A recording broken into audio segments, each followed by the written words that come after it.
और अब मैं आपके बीच सीधे ही एक हास्य कवि को उतार रहा हूँ। वो हास्य कवि कैसा है ये आप मेरी इस बात से समझेंगे कि मास्टर हैं, बहुत तेजी से बहुत होशियारी से काम लेते हैं। एक बार अपने एक किसी छात्र से पूछ लिया, यदि 1 किलो रुई और 1 किलो का बाट इसमें क्या भारी है? तो उसने कहा रुई। अबे बेवकूफ, मैं कह रहा हूँ कि 1 किलो रुई और 1 किलो का बाट इसमें क्या भारी है? उसने कहा रुई। कि कैसे? कि तुम मुझे रुई फेंक के मारो और मैं तुम्हें बाट।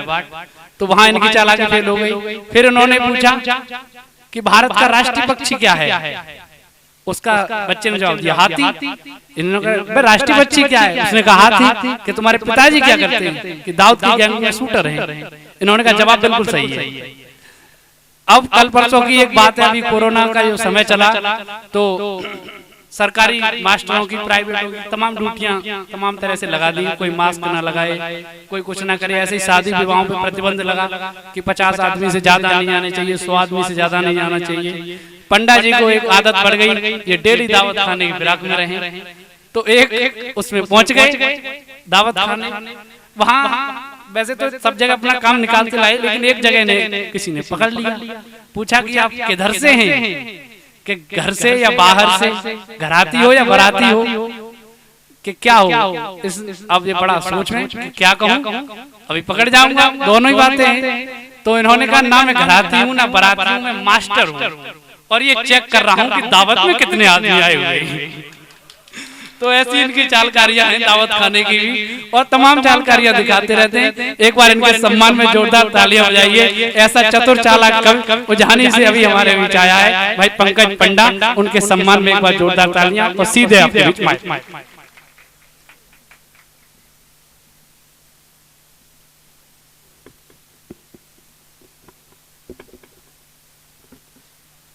आपकी तालियां बहुत कमजोर है।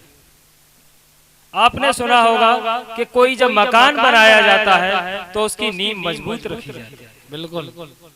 आप मुझे भट्टी में झोंका हुआ कभी न समझा। हाँ, शुरुआत में आया हूँ, आप समझा कि भट्टी में झोंक दिया, पहली बार में ही लगा दिया, पहली जलेबी।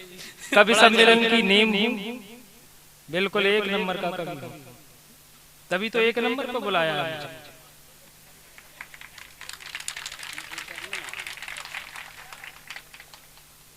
सर्वप्रथम 4 पंक्तियां देता हूं मैं अपने परिचय की। के नाम है पंडा, के नाम है पंडा और झुके सभी को राम राम।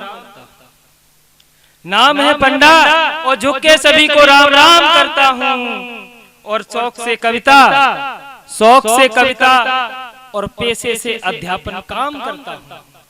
पढ़ाने शौक से कविता और पेशे से अध्यापन काम करता हूँ, और हंसने हंसाने से नाता है। क्या कहना है? हंसने हंसाने से नाता है मेरा, मैं अक्सर रायता फैलाने का काम बहुत अच्छा है भाई पंडा, वाह वाह वाह वाह। 4 पंक्तियां मंच के नाम। और एक दिन शिवम ने कहा था कि कभी गुलाम होते, और मैं कह रहा हूं जो कभी गुलाम है वो हास्य का तो हो ही नहीं सकता किसी भी रूप में। और ओ जब खुद पहले कहना नहीं आता। हास्य की टक्कर पत्नी से होती है, और हास्य जहां कहीं से निकलता है ज्यादातर पत्नी, नेता और पुलिस। तो 4 पंक्तियां मंच के नाम देता हूं कि मंच पर बाड़े बाड़े काबे बंधु बैठे सब, उनकी भी बाड़ी बाड़ी पूंछ को प्रणाम। और देश और विदेश में ये घूमते हैं सांड जैसे, योगी बाबा का इन्हें भी खुला फरमान। यहाँ ही ताली होती है कि मंच पर बड़े बड़े काबे बंधु बैठे सब, उनकी भी बाड़ी बाड़ी पूंछ को प्रणाम। और देश और विदेश में ये घूमते हैं सांड जैसे, योगी बाबा का इन्हें भी खुला फरमान है। और रात रात भर जागते हैं उल्लुओं की तरह, मंच स्टेशन ट्रेन इनका ही धाम है। और मुझको अकेला न समझना गुलाम बंधु, यहाँ बैठा हर कवि बीवी का गुलाम। यहाँ बैठा हर कवि बीवी का गुलाम। बहुत सुंदर।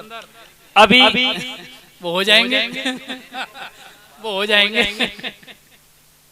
अभी हमारे अध्यक्ष महोदय जी कह रहे थे, मुख्य अतिथि जी कह रहे थे कि हमारे शिवम ने देश के कोने कोने में जाकर कविता पढ़ी है। मैं आपको बिल्कुल सत्य बता रहा हूँ, मैं उज्जैनी से आया, बस से उतरा और यहाँ चला आया सीधा। मैं कभी किसी कोने में कविता पढ़ने नहीं गया, क्योंकि मेरे पास कोई अवैध रचना है ही नहीं जो कोने में जाके सुनो। और मैं जब वहां से अध्यापन कार्य मेरा उज्जैनी में है, वहां से बस में बैठा, शिवम का फोन गया मेरे पास, पंडा जी जरा संभल के आना, बगियार में बहुत समझदार लोग पाए जाते हैं। मैंने कहा ठीक है भैया। सिकंदर राव पंच चौराहे पर उतरा, बंदर ने रिसीव किया मुझे और फिर कहा, पंडा जी याद है बगियार में बहुत समझदार लोग पाए जाते हैं। मैं चलो देखेंगे। यहाँ आया पंडाल में, बगियार में बहुत समझदार लोग पाए जाते हैं। मंच पर आया, पंडा जी संभल के काम लेना, बगियार में बहुत समझदार लोग पाए जाते हैं। मैंने कहा सब समझदार ही पाए जाते हैं, कुछ बेवकूफ भी मिलते हैं। जब बोले जरूरत पड़ने पर सिकंदर राव से बुलाए जाते हैं। ऐसे ही काम नहीं बनेगा। मालूम पड़े कि हाँ कवि सम्मेलन हो रहा है, जोरदार था। जितने भी श्रोता बैठे कम से कम 10,000 की भीड़ मालूम पड़े। भाई वाह पंडा। 4 पंक्तियां और देता हूँ छोटी छोटी कि इन गर्म आंखों में शीतलता का पानी भर दूंगा, इन गर्म आंखों में शीतलता का पानी भर दूंगा, इन गर्म आंखों में शीतलता का पानी भर दूंगा, और मुझे दाद दे दो तो बूढ़ों में जवानी भर दूंगा, मुझे दाद दे दो तो बूढ़ों में जवानी भर दूंगा। माना कि आपके सामने एक पौआ हुआ, माना कि आपके सामने एक पौआ हुआ, लेकिन आज तो मैं पूरी बोतल का मजा, लेकिन आज तुम्हें पूरी बोतल का मजा दूंगा।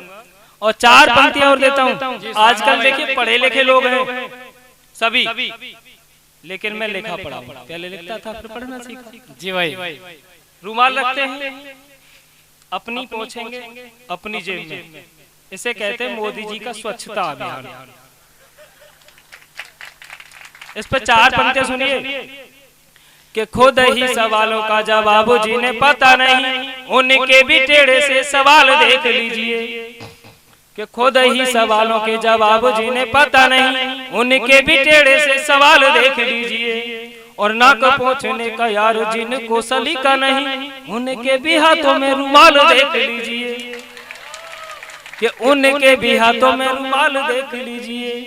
और सबको हंसाऊंगा मैं व्यंग बाण छोड़ छोड़, थोड़ी देर मेरा भी धमाल देख लीजिए, और एक बार जोरदार ताली ठोको यार सब, फिर मेरे काव्य का कमाल देख लीजिए, फिर मेरे काव्य का कमाल देख लीजिए। हालांकि वो एक अलग बात है कि आज शाम को आया, वैसे मैं दिन में ही चलता हूँ। साली पर कविता सब लिखते हैं, श्रृंगार वाले बैठे हैं साली पर कविता लिखते हैं। आपको मेरी कविता में बिल्कुल माइंड लगाने की आवश्यकता ही नहीं, दिमाग नहीं लगाना है, क्योंकि मैंने लिखते समय ही नहीं लगाया, तो आपको सुनते समय क्यों लगाना है। साली पर कविताएं आपने खूब सुनी होंगी, श्रृंगार वाले लिखते हैं, लेकिन मैंने साली पे नहीं लिखी।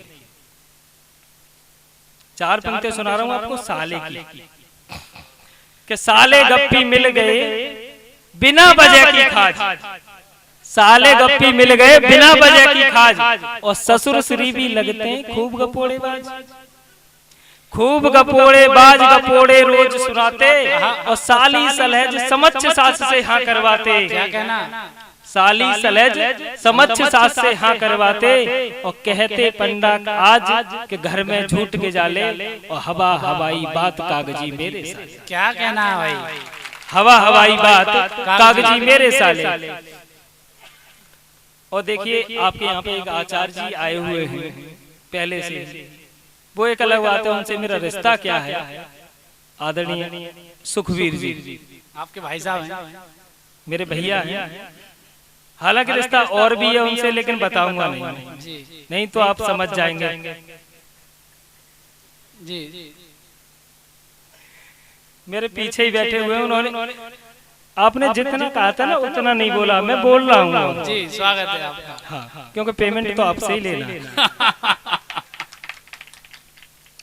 भैया जी बैठे हुए हैं, बिल्कुल सच्ची घटना बताऊंगा, तब इनकी शादी नहीं हुई थी, ये मेरे से मिले और बोले पंडा जी कोई जुगाड़ करवाओ।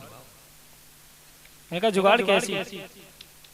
कि देखो कथा वगैरह में रहता हूँ, काम भी करता हूँ और समस्या है थोड़ी। इसका मतलब शादी करना चाहते हो क्या? हाँ समझ लो।